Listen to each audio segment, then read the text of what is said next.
I'm going to talk briefly about route density for your lawn care business.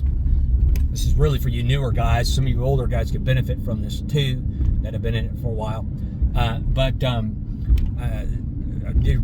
of your biggest, if not the biggest, factor that influences your profit margin is what's referred to as route density. How many, what is the proximity of distance between the properties that you're servicing? How much windshield time do you have every day driving from A to B, B to C, and so forth and so on? And so I see a lot of guys that say, hey, I don't drop my tailgate, or I don't get out for less than $75. And I got to tell you, I think that's a bad way to look at business, and here's why.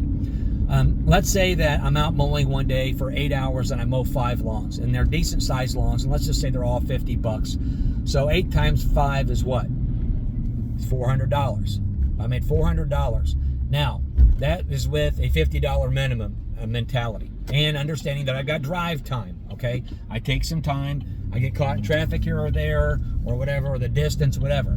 Now, what if I lowered my price to $40 for those properties that are close to my clients, and I send all of them a letter with a business card? I mow grass in your area. Because I'm in your area, I can do it a little cheaper. Maybe you start them at $40.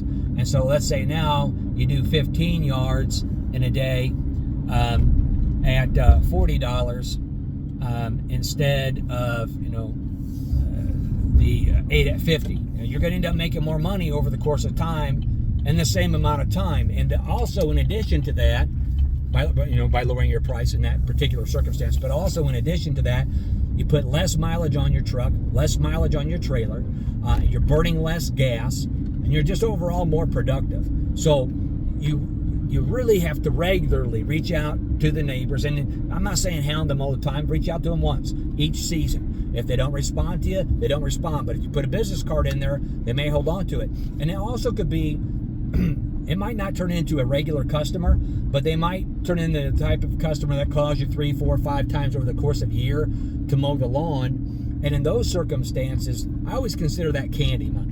You know what I mean?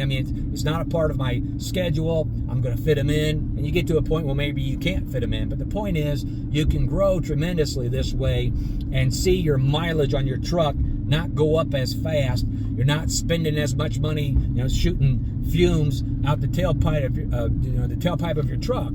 You're more productive. So focus on route density more, but while considering maybe adjusting your price point. Because, gosh, if you got 4 or 5 properties on the same street, and they're paying you $40, and you can just take your mower and go from one property to another, then go back and get your trimmer, or have one of your trimmer guys run the trimmer all through them and then pull them off.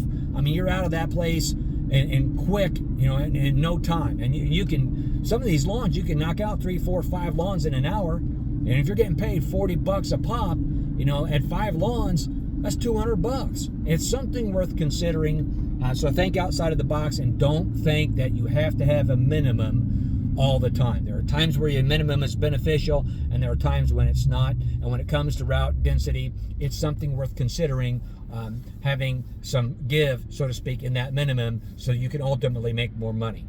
Peace.